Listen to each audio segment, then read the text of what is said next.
Hello, I'm Arthur. Welcome to my kitchen. Today let's make bigos. Bigos is a traditional Polish cabbage stew.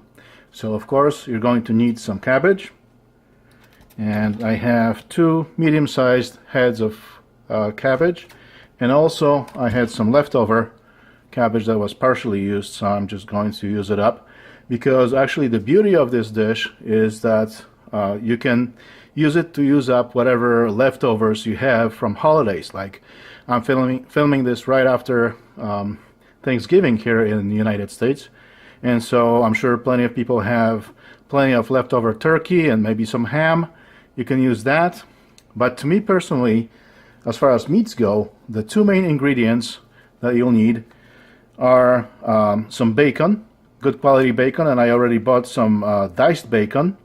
This is a smoked bacon, and some sausage. So you have to have those. Other than that, I just bought again some leftover meats, and this is a surprise pack. I don't know what kind of meats are in there. I mean, I know that, I see some ham. This looks like maybe some turkey. I don't know what this is. Looks like some sausage, some maybe chicken sausage. So yeah, whatever. It's all good. And since I like a lot of meat in my bigos, I'll use probably 2 packs of sausage. And again, these were just some leftovers that I picked up at store. So you need that. And then as far as the veggies go, you'll need some celery. Again, this was sitting in my fridge for a few days. Not the freshest, but it's perfect for bigos. Some celery root, might as well. Some parsley. Lots of carrots. An onion, and I'm using red onion just because I like it best. If you like yellow onion better, that's fine too. Whatever onion you like. Some garlic. Some bay leaf and allspice as far as the spices go.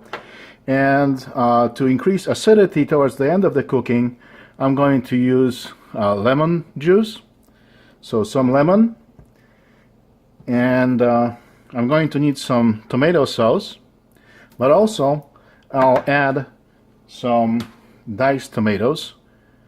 So 2 big jars or cans of tomatoes. These are 28 ounces or 794 grams each. A lot of tomato sauce. That's how I like it. And that's another thing about this dish, that you can cook it whatever way you like. You can use my recipe, what I'm doing here, as a general guideline, and then if you like more of something, less of something else, just do it. Just come up with your own version, and it's all good. The main ingredients is cabbage and some meat. If you don't like meat, you can use mushrooms and prunes.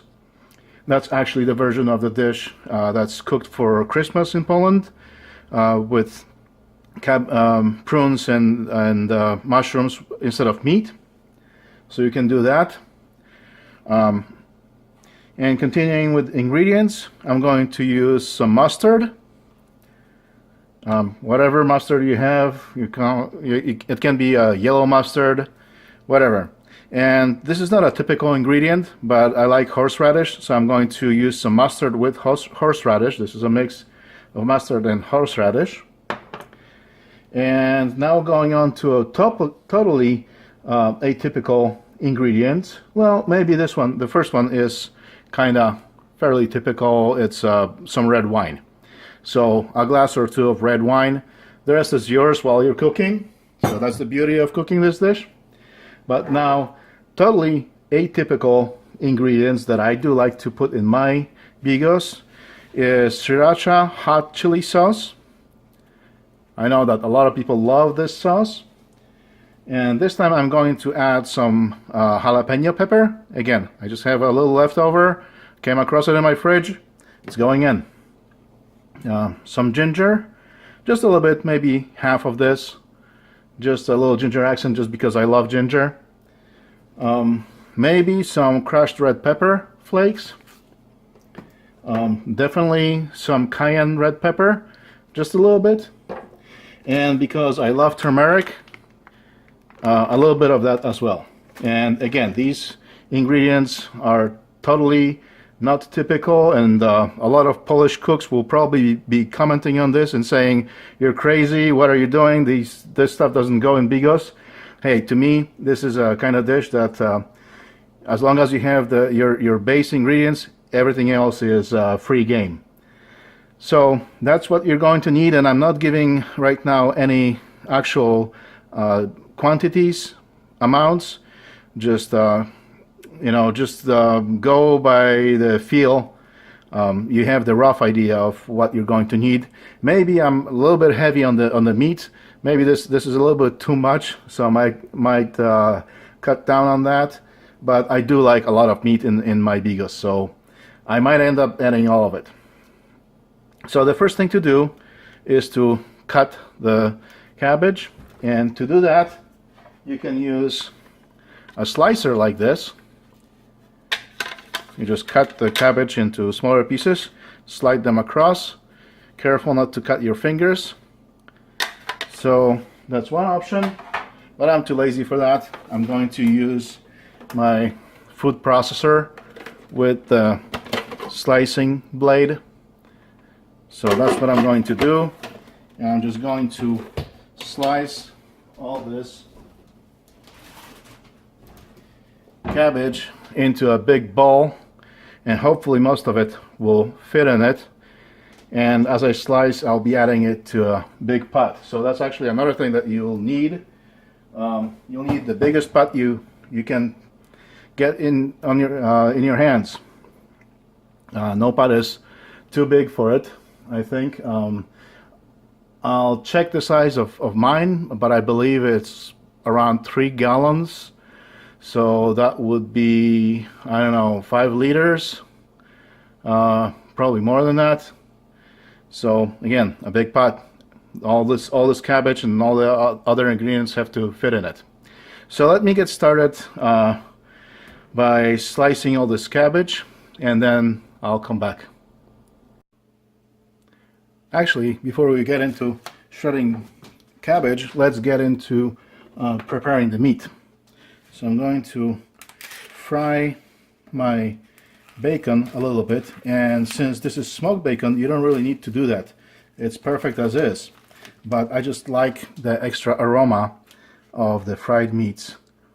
So yeah, this is really nice. So I'm going to fry this bacon a little bit to improve its flavor. So that goes in, and meanwhile I'm going to prepare my sausage. So I just cut it in half so that it's easier to slice, and these are just bite-sized pieces then. I just cut them into little pieces like this. And again, this Polish sausage is good as is. You could just pop it in the pot and start cooking it, but I like the fried flavor, so I'm going to fry it also a little bit.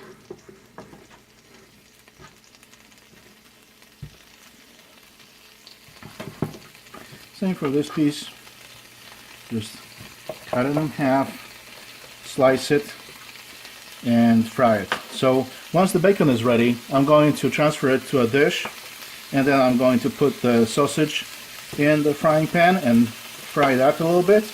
And I'm just going to keep all the fat and all the juices, and that's why I'm starting with bacon, because it has the most fat, so that will provide me the frying fat for the rest of the meat.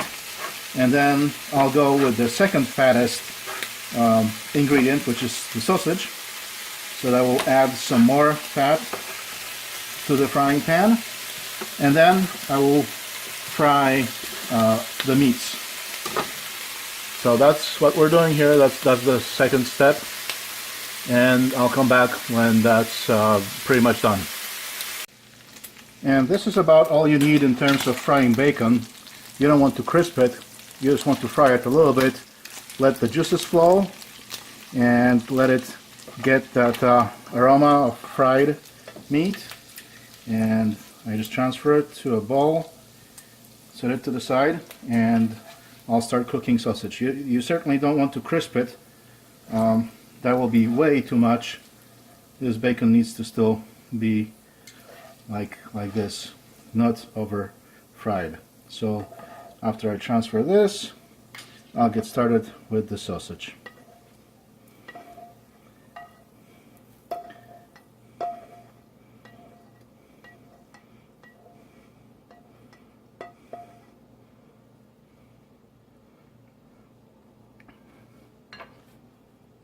There's some fat on the bottom here. Just wipe it down a little bit. Pop the sausage in and keep frying. And if you decide that this is too much bacon and you don't want to add this much to your dish, then you can always keep some of it. There's always good use for bacon. Never too much bacon. And the same deal with the sausage. I don't really fry it thoroughly. I just brown it a little bit. See, like this piece right here. It's just a little brown. This one needs to flip to the other side. So I just stir my sausage and brown it a little bit. The idea is to just refresh it maybe a little bit. If it's been sitting in your fridge for a while, then it may have dried maybe a little bit. So this just refreshes it. And also it just adds a nice flavor to it. And again, if you end up with too much sausage and you decide not to use it all in your bigos, then you can just keep the rest of it and maybe use it with your scrambled eggs in the morning for breakfast. It's perfect for that. You can toss in some sausage, some bacon, scrambled eggs, and you have a beautiful breakfast. And while I'm waiting for the sausage to fry, I'm going to start chopping my onion and my vegetables.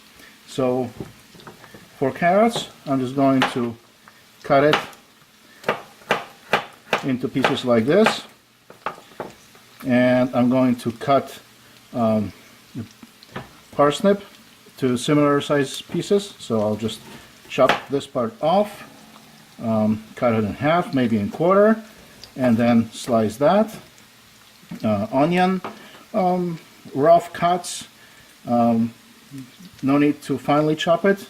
Celery, just cut off the ends and slice the rest. So that's what I'll be doing next. My meats are almost done frying. I've chopped my veggies. I have carrots and parsley, some onion, celery root. So that's all ready, and these meats are almost ready as well. Just need to stir them a little bit, and meanwhile I'm sipping on my Malbec. For those curious, I'm just using this 9 Mendoza Argentina Diseño Malbec. Not the highest class, but does the job perfectly for this. And you can sip on it, and it will add some nice flavor to your cabbage stew. Here's the pot that I'll be using, and I looked for some indication of what its size is, but there's no indication that I could find. So just a rough idea. It's a pretty big pot. Actually, I have a bigger pot for brewing beer, but this will do for cabbage stew. So the first thing that we do is we put all these veggies in the pot, add some water just to cover the bottom, and cook these veggies a little bit before we add the rest of the ingredients. And also we add to this the bay leaf and allspice.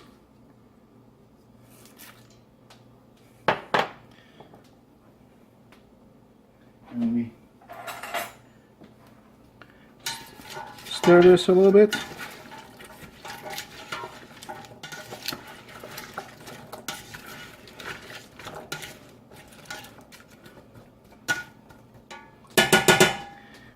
Cover and cook for a little bit till the veggies begin to soften.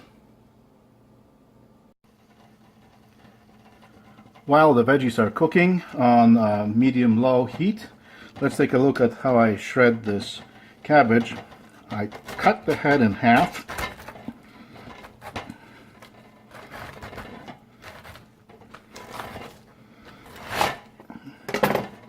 And I've already removed the outer leaves, but I'll do it again just so you see what I do. These outer leaves, well, when the cabbage was in store, who knows who was touching it, and what got on those leaves. Maybe the head fell on the floor or something, so I just get rid of these outer leaves like this. And then I just cut my cabbage in slices that will fit in the mouth of my food processor. So I just cut them like this.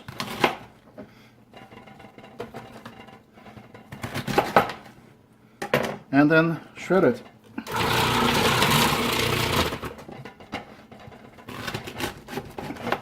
And of course you do want to remove the core. So here's the core. I just cut it out, right, like so. There's still some left, but once I slice this piece in half, I should be able to remove the rest.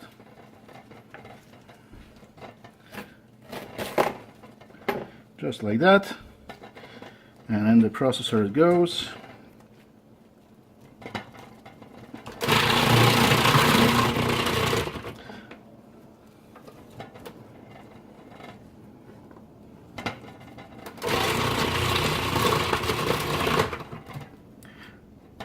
And once the veggies are ready, which should take about half an hour, 40 minutes, something like that, maybe a little less. But once they're ready, I will add the meats and we'll start adding the sausage or the cabbage.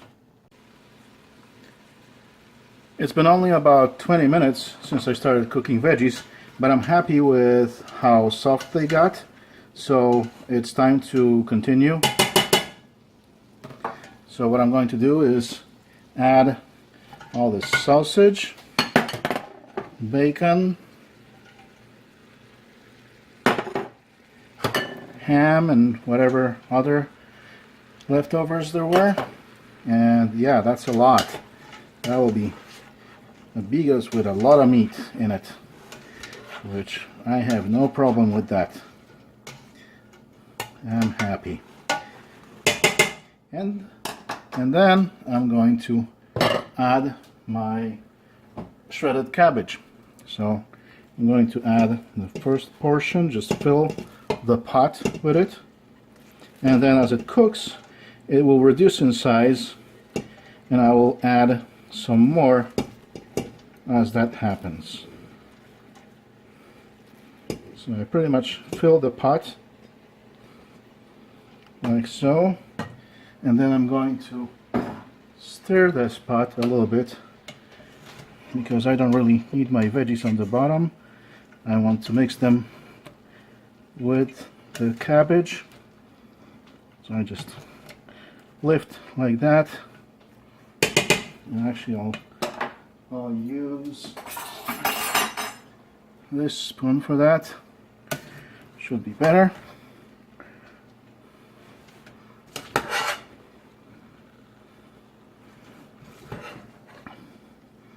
And each time I'm going to add more cabbage, I'm going to stir so that all this is mixed fairly evenly.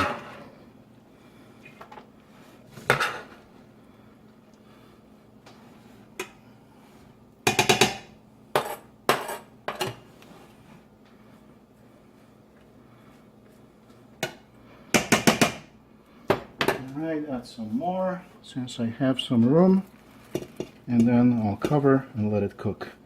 And meanwhile, now that I have some more room in my bowls, I can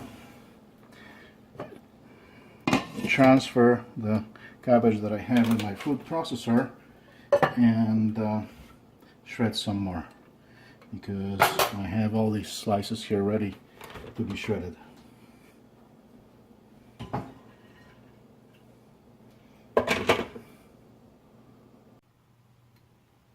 I'm about to add my second batch of cabbage, but before I do that, I'm going to stir what I have in pot so far, and also I'm going to add some more ingredients. Doesn't really matter when you add them. Could be now, could have been when I added the first batch of cabbage, could be a little bit later. So I've just added some jalapenos.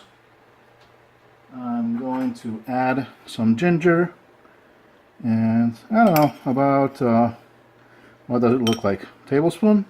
Something like that. Maybe that's a little too much because I still want to keep kind of traditional taste.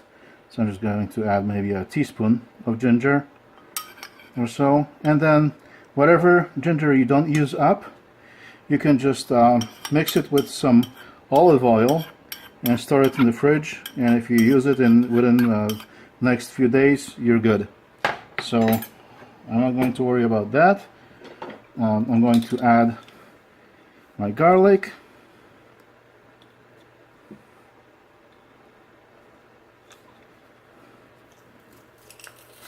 So fresh garlic. And there's already plenty of garlic in one of these sausages. One of them was the extra garlicky kind. So I could even get away with not adding any fresh garlic, but it's always nice and good for you. So let's add some more. And also I'm going to add my hot spices. So the sriracha sauce, if it ever flows out of, I don't know, I think this design is not the best for this cap here. It always gets clogged, so I'm just going to pour some straight out of the bottle.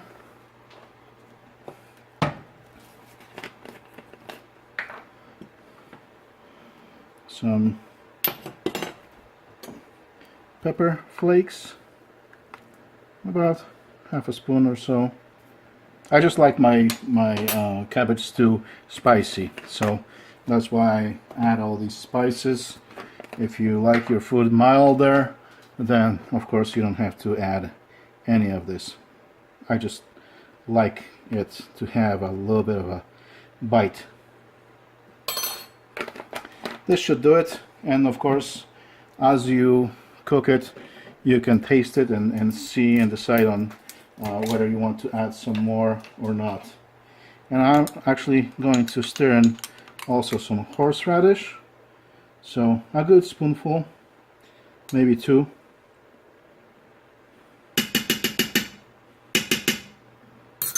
And same for the mustard. I have it in this squeezable thing, so give it a good shake, give it a good squeeze. Again, I like my food spicy. And let's not forget about turmeric. This I'm going to add just a little bit because it's really a very strong spice. It adds a lot of color and a lot of flavor, and just a little bit goes a long way. So just a little bit.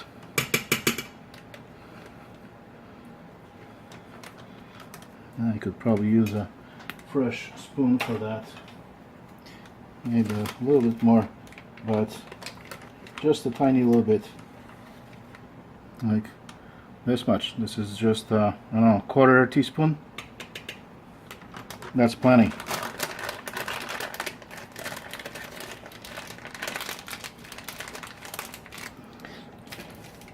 So that goes in, and some more shredded cabbage, and then I'm going to stir it.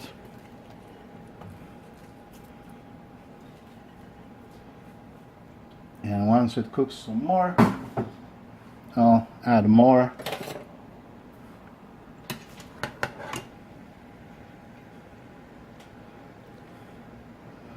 I just lift the bottom and kind of pull it away and shake it, and that hopefully lets the fresh cabbage fall to the bottom.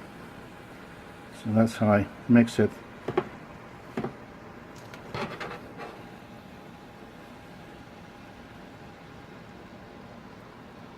Just like that.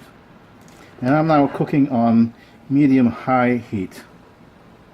And as long as you have some water, some liquid on the bottom, you'll be fine.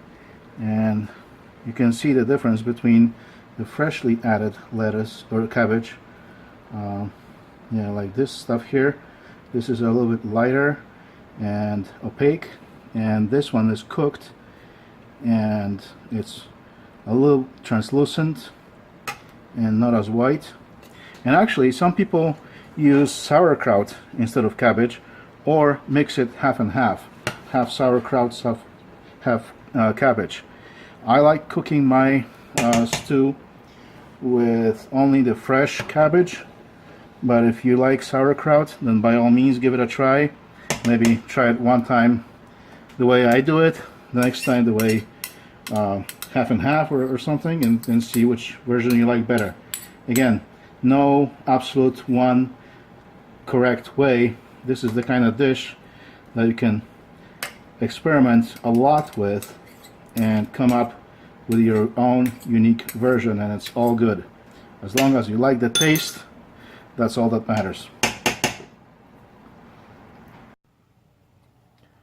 I've just added the remainder of the cabbage, and as you remember, when I first added the first portion of cabbage, the pot was full, and that was only 1.5 head of cabbage that I had, and that filled the pot, and I still had one more head to shred and add. And now the pot is not even full after adding that last portion. So that's what happens.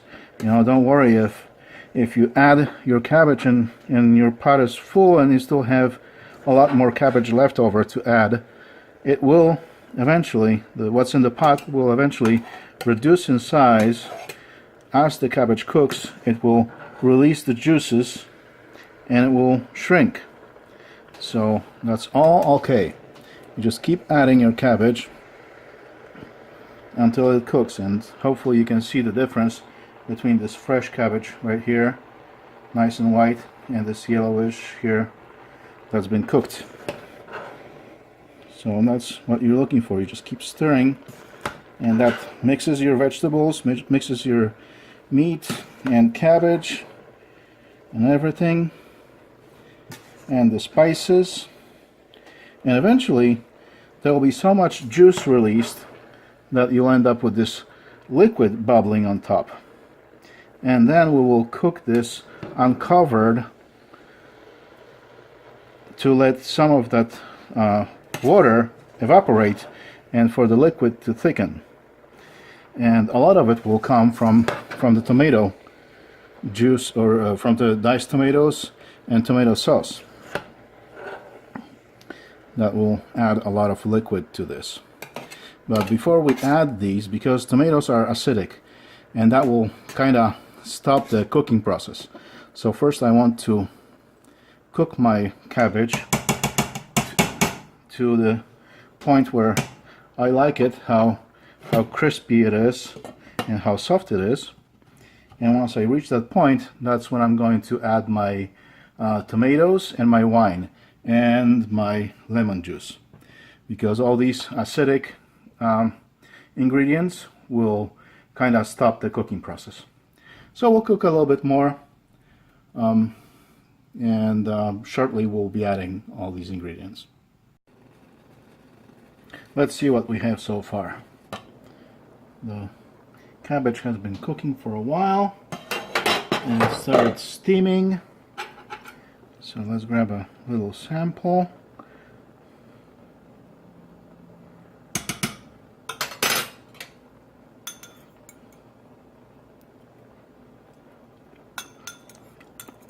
And yeah, it's soft, but still a little bit crunchy, and that's what I'm looking for. So I think it's ready to add all the acidic ingredients. I'll just stir a little bit and take another sample to make sure. But I think we're in a good spot.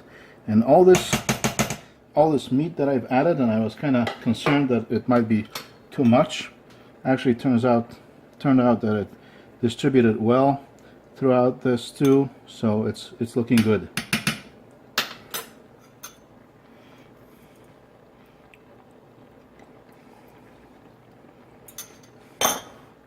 Yeah, this tastes perfect. So I think I'm going to add about a third of a bottle of this wine. And again, this is Malbec, and I've been sipping on it while cooking, but fortunately there's still enough left to add to this stew.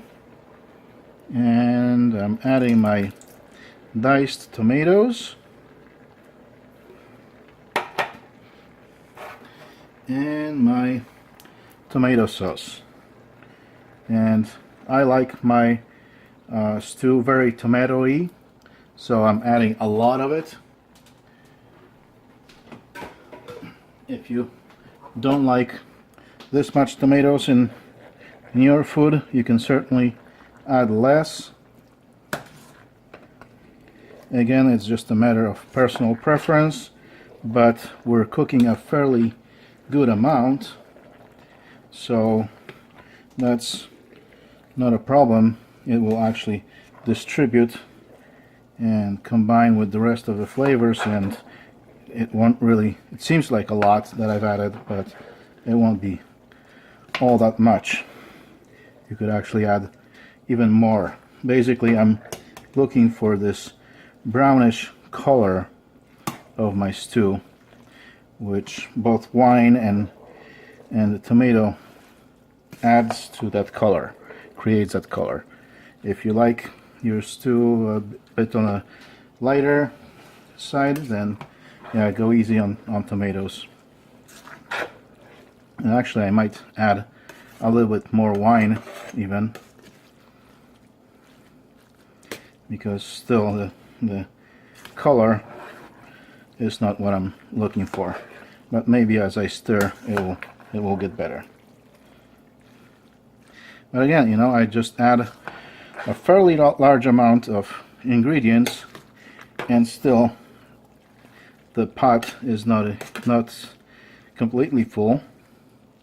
So this tells you how much evaporates, and that's a good thing because it condenses the flavors. So nothing wrong with that. But yeah, I think I'll add some more wine and then cover, let it cook up for a while, and then stir. And at this point we're pretty much done. This is all that we needed to add. Now it's just a matter of cooking this a little bit longer. Oh, I forgot the lemons. Okay, I guess it's a good thing to see what's still floating around, to lay out everything before cooking and then see what's floating around and add all those ingredients. So half a lemon,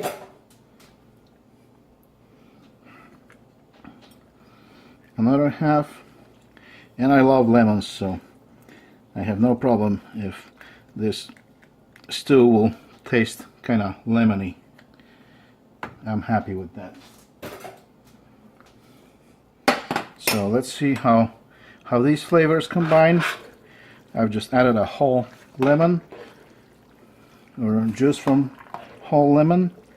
I'll let this cook and then taste, see how the flavors combined, and adjust as needed. And another thing about this stew is that it's really perfect for cooking for like parties, because you can cook it way ahead of the time, and actually it's best after a day or two once the flavors combine. So you just cook it, put it in your fridge, and let it sit and let all the flavors combine, and in a day or two it will be its best. And then after that, if you have a lot like I do here, this is plenty, then I'm just going to split it into small portions. I have a bunch of these containers here, which is about 1 dinner's worth portion. So I'm just going to fill a bunch of them and freeze this stew. I mean, part of it. I'm certainly going to eat a good chunk of it fresh, but then I'm going to freeze the rest of it, and I'll have it available to me whenever I feel like having some more. So that's another benefit of this dish, that you can freeze it and have it whenever. It's been about 15 minutes since the last update, and as I mentioned, now we have this juice bubbling to the top. So you see that the cabbage is releasing all this nice juice. And right now we don't have a lot of it. I will probably let this cook for another 15 minutes or so.